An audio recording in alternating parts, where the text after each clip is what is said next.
The rhythmic hum of the submersible was a familiar lullaby, a constant companion in the crushing silence of the deep. It was a stark contrast to the chaotic surface world, and frankly I preferred it. The ocean's abyss, though chillingly dark and infinitely vast, offered a peculiar sort of peace. My current assignment had taken me to a section of the Mariana Trench, a depth that few human eyes had ever witnessed. It was not exactly my ideal setting for a long-term deployment, but it certainly beat the claustrophobia of typical urban investigations. Opening the external sensors, I allowed the gentle currents to drift us, listening to the faint clicks and murmurs of the unknown. A deep breath of the filtered air, tasting faintly metallic, was a welcome change from the stale recycled air of most confined spaces I was accustomed to. The view outside my reinforced viewport was a canvas of inky black, punctuated only by the occasional bioluminescent flicker of unseen creatures. Miles of unexplored terrain stretched before us, a landscape shaped by unimaginable pressures and perpetual night. It was a good thing these jobs didn't involve much interaction with people. Unfortunately, some level of interaction was inevitable. On my way to this deep-sea mission, I had a brief, rather unpleasant encounter with a naval officer at the surface deployment station. Even though I was strictly adhering to the pre-dive protocols, I got the distinct impression he didn't much care for seeing a civilian contractor in his highly classified waters. The naval brass aren't usually fans of us, I've come to learn. They tend to get suspicious, thinking we're up to some top-secret operation behind their backs. I guess they wouldn't be entirely wrong. I continued monitoring the descent, the altimeter slowly ticking down through the thousands of meters. The navigation system pinged, letting me know our designated survey point was approaching just ahead and to the port side. Turning down the internal comms, I glanced toward the seemingly empty abyssal plain and the towering hydrothermal vents that pierced the seafloor beyond. I then maneuvered the submersible into a long, slow approach towards the designated survey coordinates, aligning our forward observation window with the target area. I adjusted our thrusters and settled into position, my primary camera array facing the unexplored trench. Stepping back from the controls, I took a breath and gazed at the area of operations that lay before me. I was surprised at the sheer scale of the abyss before me. Additionally, I had been informed that there were no other exploratory vessels close enough to worry about. I couldn't have asked for a better setting. After stretching and letting out a light sigh, I decided it was time to get to work. The next hour was a well-practiced routine, calibrating sensors, loading the ROV, and checking every piece of my specialized gear. With a virtually infinite budget from the feds, the equipment was top of the line. I loaded up my remotely operated vehicle, or ROV, with its extended power cells and high-resolution cameras, just as I did with my standard long-range sonar array. I checked the internal diagnostic readouts on both. All good. Next was my favorite, the multi-spectrum scanner with the most advanced detection capabilities you could ever ask for. The final piece of equipment I brought was my personal emergency beacon, a compact, robust device that I kept secured to my wrist.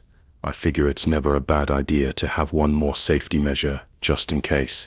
Maybe I should have brought more on this one. If things got too close, I always had my manual cutting torch. I had sharpened its electrodes that morning before heading out. The next few hours consisted of me deploying various specialized sensors in a wide perimeter around the target zone, each equipped with advanced anomaly detection capabilities. They were there to give me an idea of the location of anything that got bold enough to approach the designated area. I didn't take too much caution in setting them up. Things never get interesting until the deep-sea currents shift.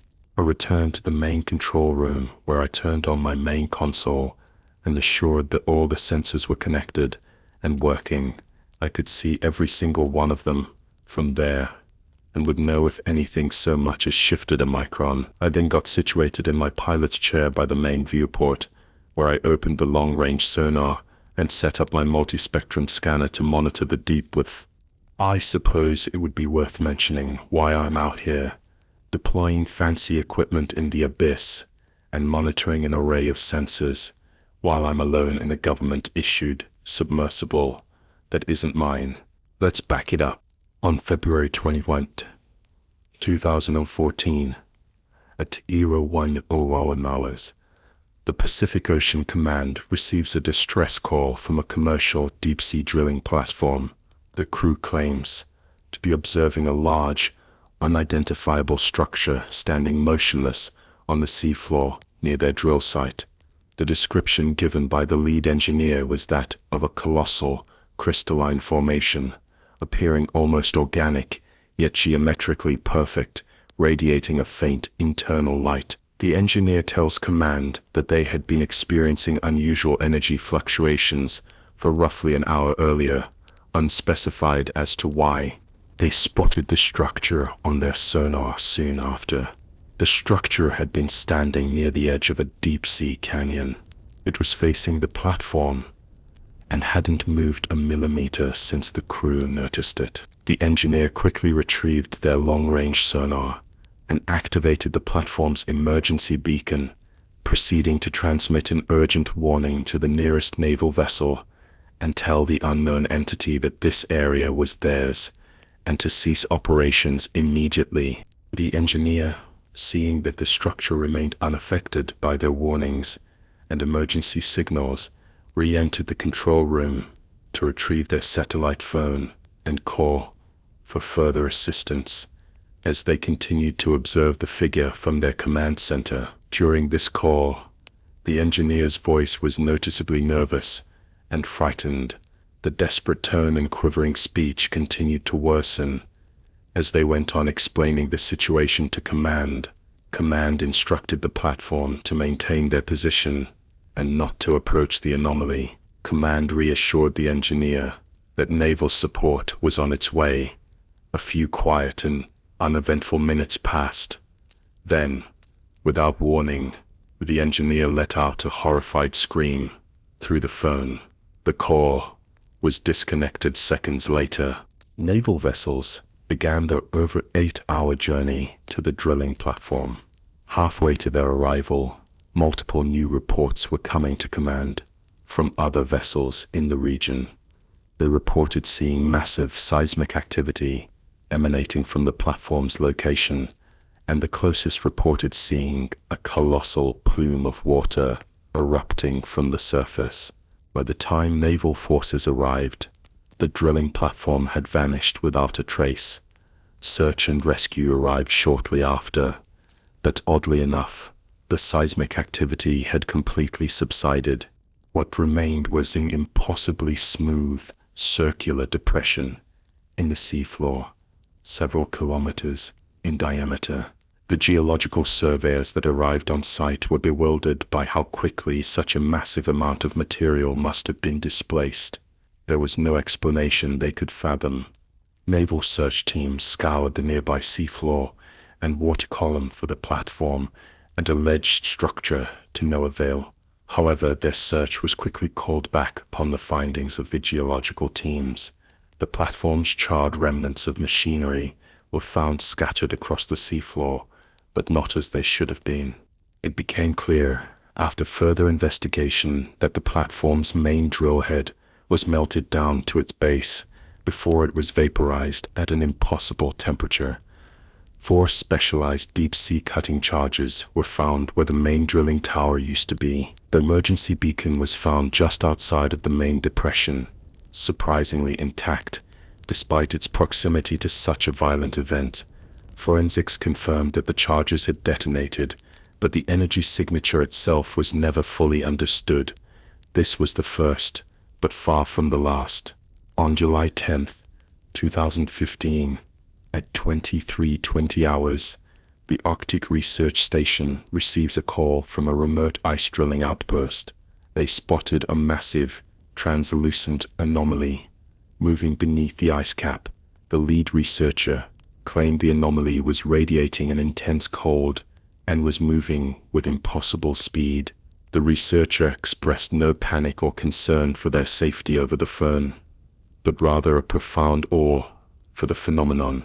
The researcher also noted that their automated sensors were failing in its proximity. An aerial reconnaissance team arrived at 010 hours. Pilots found no trace of the alleged anomaly.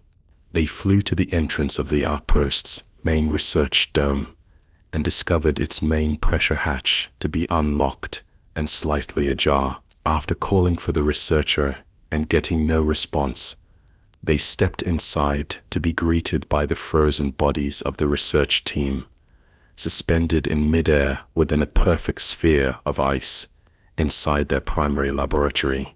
The team had no history of mental illness, and none of their relatives or acquaintances had any reason to believe they would harm themselves or had any form of extreme cold exposure in their past. Additionally, an autopsy report concluded that all major internal organs were flash frozen, as if by an instantaneous and extreme drop in temperature. They could not have caused such an effect themselves. On September 12, 2016, at 04:10 hours, the Amazon Basin Survey Team receives a call from another remote geological survey camp. They had spotted a towering, shadow-like figure moving silently through the dense jungle canopy. The figure had been moving in an unnatural, fluid manner, almost like a ripple in the air. It stood motionless in the humid, oppressive jungle heat, despite the constant movement of the surrounding wildlife. The survey team and their guides were later found perfectly mummified within their tents, with no signs of struggle or external damage to their bodies. They had been preserved in a seemingly accelerated state of decay until there was nothing left but desiccated husks. This happens to be the first incident we have on record with photographic evidence. A remote wildlife camera owned by the survey team, a few kilometers away from the camp, caught a picture the night of the incident. It caught a picture of the figure exactly as the lead guide had described, a shifting, dark silhouette against the moonlight, almost indistinguishable from the shadows themselves. It looked as though it had stepped through dimensions from an alien world and stood like a living void in front of the camera. On March 30th, 2018, a coastal research vessel in the Bermuda Triangle. On August 5th, 2018, a remote mining colony on Mars. On January 12th, 2019, a deep space probe beyond the Kuiper Belt. I could go on, but the point is that these incidents have been happening more and more frequently, and they aren't stopping. We do know what they are, or at least what they're supposed to represent to us. Every single one of these anomalies appears in locations where humanity is attempting to extract resources, explore new frontiers, or push the boundaries of knowledge. We don't believe they are random occurrences. We believe they are the ones who are reacting, the ones who are defending their unknown territories, the ones who are pushing back, and now they're here to stop us again. Luckily, my department picked up on these patterns early on and designated a team to deal with them. There are a few hundred of us.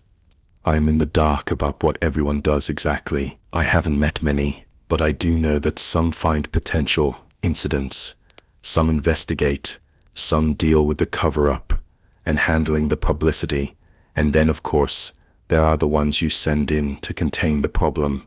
That's where I come in. I am here to track them down, to put them back into dormancy, so it would seem. Sometimes I get here before they've claimed a victim, sometimes after, but their disruptive reign comes to an end with me. They've never gotten away from me, and I have never failed an assignment. I didn't plan on this deployment being any different. A faint ping sounded from my main console screen, as an outline from one of the peripheral sensors lit up, indicating that the anomaly detector detected a unique energy signature. It had been quiet since I set it up. There was not even the slightest sign of deep-sea life within the immediate vicinity. No deep-sea fish, no unknown organisms, Nothing. I leaned forward and intently examined the sensor that had been triggered. There was nothing to see. Another sensor triggered. Again the scanner showed nothing. My eyes darted from sensor to sensor, looking for fluctuations. Another sensor triggered, though all that I caught sight of was a faint distortion in the water column. There were no strong currents today. Another. This time I saw it, a shadowy shifting mass dart across the scanner in only a few frames, but I knew it was no ordinary deep-sea creature. I turned my attention from the sensors to the main viewport in front of me, where the movement had come from. I activated my high-resolution cameras and looked through the magnified view to the distant hydrothermal vents. My heart began to pound in my chest at an intense tempo. I could feel the adrenaline kicking in while I scanned the edge of the abyssal plain for movement. All that greeted me was the faint ghostly glow of dormant vents and the tiny shifting shadows of deep-sea rock formations in the otherwise empty expanse. It was silent. Not even a whisper of current accompanied me this evening, though I can't complain. It's better for precise targeting. For a few minutes, I continued to sweep my cameras along the trench, occasionally getting a peek with my own eyes. It was during one of these peeks when I noticed a color out of place, in between a couple of rock formations on the other side of the trench. Some sort of pulsating, bioluminescent speck that was there not a second before. I lowered my head down, back behind the magnified view, and centered it. As I steadied the cameras, a colossal shifting form standing at the edge of the deep came into focus. It appeared as a swirling vortex of shimmering light and shadow, constantly reforming itself. It stood still, almost perfectly static. Its core seemed fixed on something ahead of it. It took me a moment to realize it was focused on me. It didn't move a single eddy, not even blinking as it stared. I came to my senses and prepared to do my job. I disengaged the automatic targeting system from my primary weapons array and centered my crosshairs on its core. I began to breathe deeply, my finger on the firing control, ready to activate, but I didn't take the shot, not yet. I saw it start to move. Even with the distance between us, my cameras made the picture of this entity clear as day. The movement came from only one part of its structure, its center. First, its swirling mass began to constrict, and the core began to expand. Steadily, it expanded more and more. All the while, the rest of its body and outer layers remained fixed. Its central aperture sank to what should have been all the more it could, but it didn't stop. It fell further, dipping down below its perceived center, its swirling mass like a stretched nebula waiting to snap.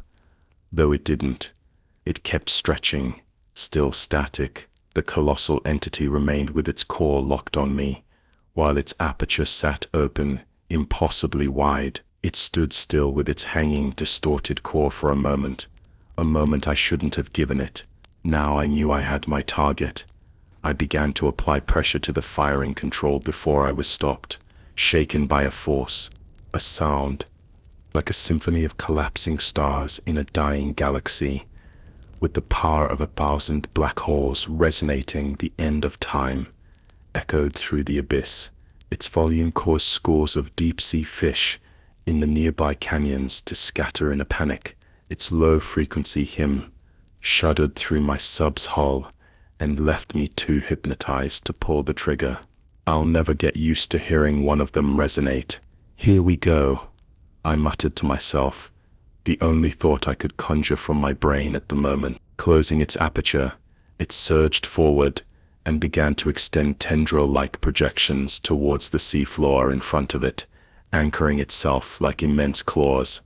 As soon as they met the ground, its main mass followed and propelled itself quickly so that it could boost itself forward once again. It had begun its terrible charge. All the while, its shimmering core remained fixed on me, radiating an intense, cold light. The speed at which it rushed across the empty abyssal plain would make a high-speed torpedo look lazy in comparison, but I was the prey here. Though my heart began to race at the sight of this anomaly barreling toward me, this entity of pure, unknown energy bound to an ethereal form, I remained calm. I began to steady my breathing, taking control of each breath, in and out. Inhale, exhale, inhale, exhale. Squeeze. The crack of the particle cannon shot rang out through the dark abyss, and the plane before me. My response to its resonant hum, I remained fixed on the target, observing the shimmering disruption as it shot from its core. It began to resonate again, this time rapidly and desperately in tone. I quickly cycled the energy condenser and charged the next round, accompanied by the faint whine of the power conduits under my chair. Although I managed to land a clean shot to the core, it didn't do much. It kept surging, keeping on at its same speed, though now it changed its direction and was running adjacent to my position in the submersible. It was trying to flank me. It wanted to find a way around my line of sight. I couldn't let it. Again, I took control of my breathing. Slowly, I drifted my submersible on its thrusters until the creature came back into view. Its tendrils pounded at the ground with speed and power as it propelled itself across the plane. I'll never get used to seeing one surge either. Starting behind it, I continued to move the sub, just fast enough to begin gaining on it, just fast enough to let the targeting reticle catch up. Inhale, exhale. The reticle slowly began to overtake it. Inhale, exhale. Squeeze. I charged the next round quickly. This shot brought it to a temporary halt, but it didn't keep it there. After a short distortion, it reformed and began to surge again, this time back towards the hydrothermal vents it came from. Inhale, exhale, squeeze. The third shot grazed its outer layer. Frustrated, I charged another round and took aim, but it was far too late. Before I could even begin to line up my fourth shot, it had taken one final surge from the plane back into the shifting shadows of the vents it came from. I let out a sigh and hung my head in disappointment. I knew what I had to do next, but I certainly didn't want to. The last faint flickers of my sub's external lights shone through the main viewport and lit my particle cannon as I reloaded the energy cells. I sat and stared blankly at the screen in front of me, hoping a peripheral sensor would pick up some sort of movement that could clue me into wherever it surged off to. Knowing my luck, I shouldn't have expected it to. After coming to terms with reality, I stood up and grabbed my long-range sonar array, slinging it around my body and letting it hang in front of me. I aimed it down, looking through its display and testing its active scan again before checking the power cells. Good to go. Next, I adjusted the multi-spectrum goggles set to my head before picking up my particle cannon and heading for the main airlock. As I stepped inside, I let out another sigh, this one of stress. Tracking these things in the abyss on their own turf is never as fun nor as easy as finishing them quickly from a distance. But what choice did I have? I just wanted to get it over with. I flipped down my goggles and switched them on, illuminating the dark abyss in shades of green and white. I began my long transit across. It took me longer than expected. The speed of that monstrosity caused me to underestimate the size of the abyssal plane. Each step I took was slow and quiet. I didn't want the crunch of my boots meeting the sediment and remnants of ancient rock formations to disturb my hearing. If that thing made a sound, I needed to hear it. If only I could have quieted my incessant heavy, nervous breathing too. I was not even halfway to the hydrothermal vents when I reached the first shimmering distortion, where I had shot it for the second time, and it decided to retreat. Bits of solidified energy were scattered about the ground, but I didn't care to stop and look. Instead, I focused on the faint energy trail I could see that led back into the vents. Any experienced deep-sea tracker has had to follow an energy signature or two. It can be very frustrating. The trail isn't always so clear, and you never know how far it has gotten. In my case, I knew this thing was still active, and it was agitated. I continued my walk, splitting my attention between the energy trail on the ground and the vents in front of me, scanning for movement and listening. If I was lucky enough, it would have gotten bold and tried to take me down in the open plain. Unfortunately, I'm not so lucky. Silently, I followed the trail until it met the vents. I stopped walking and calmed myself. I didn't want to go past those damn vents, but there was no avoiding it. I had a job to do. I extended the deployable legs of my particle cannon and lowered it to the ground before raising the stock of my long-range sonar array to my shoulder. I took a breath and resumed my walk, now even slower and more cautious. At least now my heavy breathing would be drowned out by the faint crackle of escaping gas from the vents beneath my feet. Immediately upon entering the vents, I spotted the next burst of energy.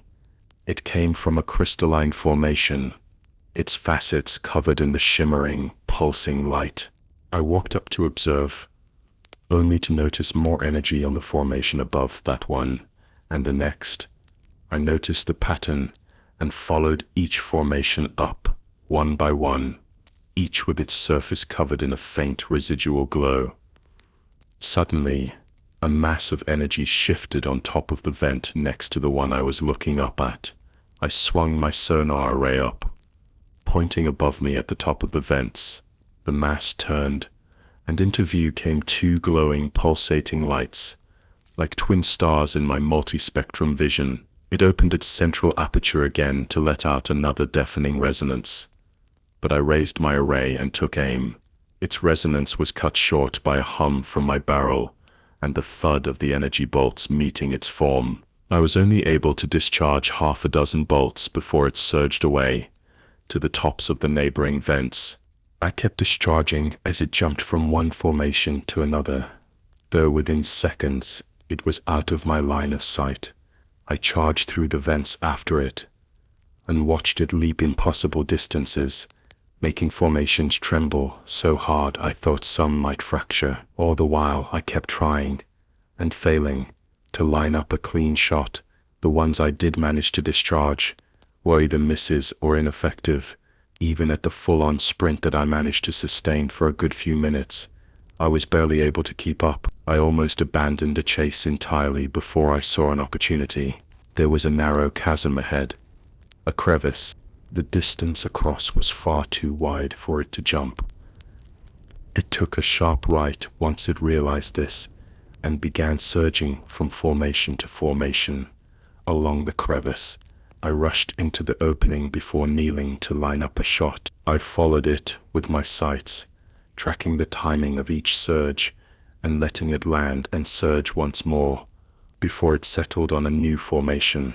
I shot off 2 more bolts as it braced to leap again. They were perfectly placed, and its ethereal body tumbled in the air and crashed violently to the ground.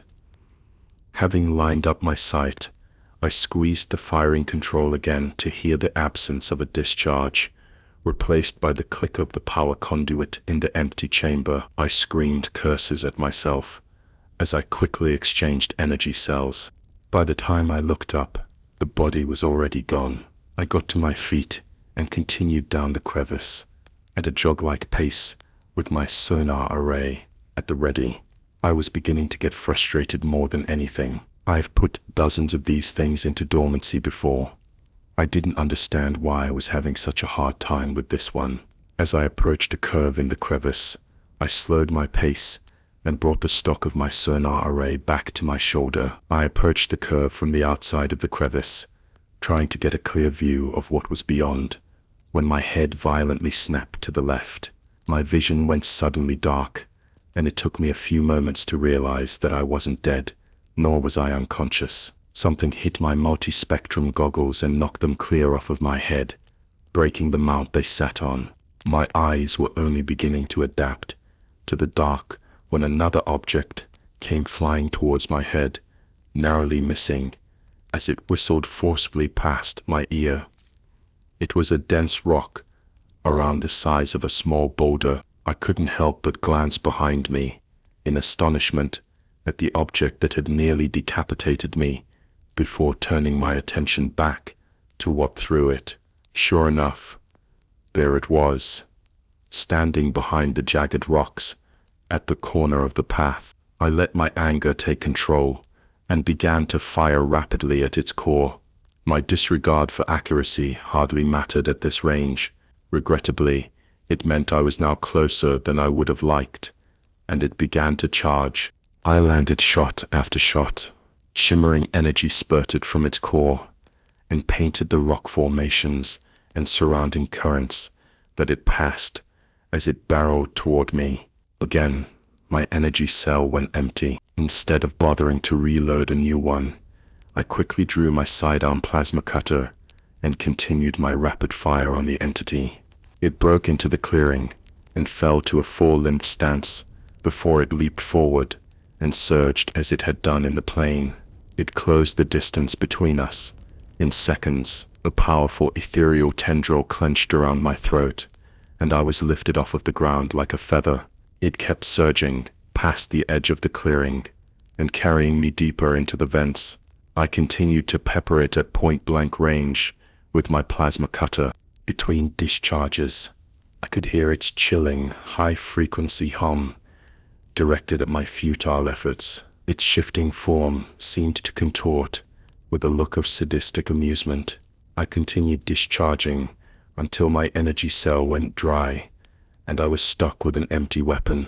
With nothing else I could do, I began to strike its form with the empty plasma cutter. This seemed to agitate it. It violently threw me through the air. I felt my body snap dozens of small rock outcroppings before I met the ground and rolled uncontrollably. Recovering quickly, I grasped the sonar array still slung around me and replaced the empty energy cell with a new one. It was mere feet away from me when I started to fire. I got a few shots off before it grabbed my arm. This time I whipped the barrel of my array up, striking it hard across its shifting form. It let out a short, irritated, high-frequency whine.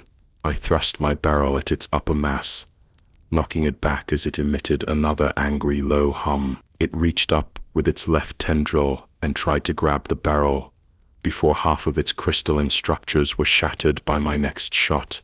It recoiled its tendril in pain before swinging it back at me. Upon contact, my sonar array flew out of my hands, and the sling came undone from my body as it was thrown far into the depths behind me. I attempted to retreat before it grabbed me with its right tendril and what remained of its left around my neck. Again I was picked up, and it carried me, this time only a short distance, to a massive, ancient vent pipe. My back cracked as I was slammed into the rough, metal surface. It looked up at me and seemed to expand. We harvest the stars. We bring order to the void. We bring order to the cosmos. I ignored its alien pronouncements, lifting an arm and hooking it across its central mass with a firm punch. It had no effect. You are all chaos, and you will dissipate for your disruptions, as they did. Again, I struggled and pummeled its form with everything I could muster, but it still did nothing. Now go and be consumed by the darkness. It resonated, before emitting a dozen chaotic frequencies, all coming from its aperture. It opened its aperture, and its central mass was once again stretched to what should be an impossible level. It lowered me until I was level with it. It moved its open aperture toward my head, vibrating with intensity, its swirling depths now inches from my face, its energy nauseating. With my left arm, I drew my cutting torch, slashing it across its form before plunging it into its central core. I hooked a punch with my right arm that finally caused it to recoil. It wound up its own tendril and let it loose, I narrowly escaped, ducking out of the way, before its tendril met the vent pipe and went right through, splitting it in half, before the metal tumbled to the ground. I took this opportunity to draw my emergency beacon. It recovered from its strike and faced me, pulling the cutting torch from its core and letting shimmering energy spurt and gush. It stared me down as it slowly approached, ready to deliver its finishing blow. Its form was shaking now, harder than ever, in agitation. Its aperture hung open to half its capacity, where it showed its swirling depths of pure, raw energy. I raised my beacon and attempted to steady my aim, but I was too shaky. I quickly collected myself. Inhale, exhale. The beacon's activation light became steady. Squeeze. The burst of focused energy caused the beacon to vibrate enough for me to get a look at the damage. I clipped its aperture. In the corner of its central mass, it hung open, with one side distorted completely. It wailed in pain as it gurgled its own dissipating energy and crumbled to the ground. I aimed again, activating the beacon's secondary function. Squeeze. With the second burst, I detached its central mass completely. "Let's see you resonate now," I painfully muttered, with anger.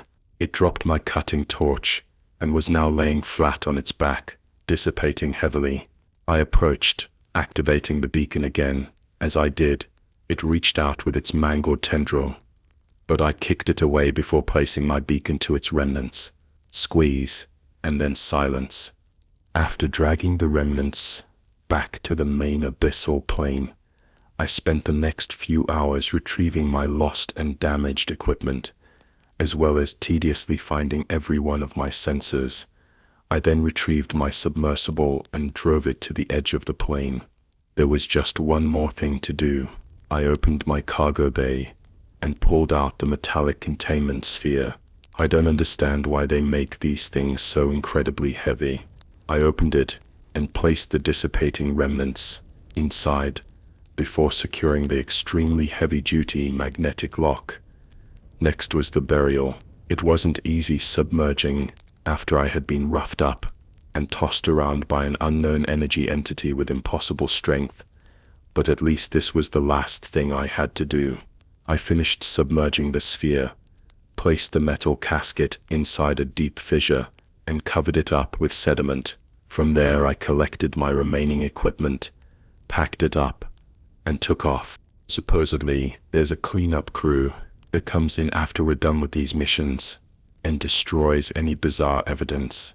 I suspect they take the contained remnants as well. Where do they take it? What do they do with it? I have no clue, but I've been strictly reminded to not ask questions on the matter and to just stick to doing my job. Still, I always find myself wondering what I have even more questions about is why these things exist in the first place. What the hell is going on? Why them? Why now? Has this been going on for longer than I know? Am I being lied to? What happens next? In the future, if this keeps going on, it's only been getting worse. They've only been popping up more and more frequently. When does it end? Does it end? I have more questions than I do answers. But what I can tell you is that this problem isn't going away anytime soon. It's only going to get worse. There are only going to be more of them, not less. The disruption will only continue to rise. People are going to find out sooner or later. It might as well be now. Maybe we will contain them. Maybe this will all come to an end one day. Or maybe we are the ones who are all going to meet our end. Either way, I'll be there to see it.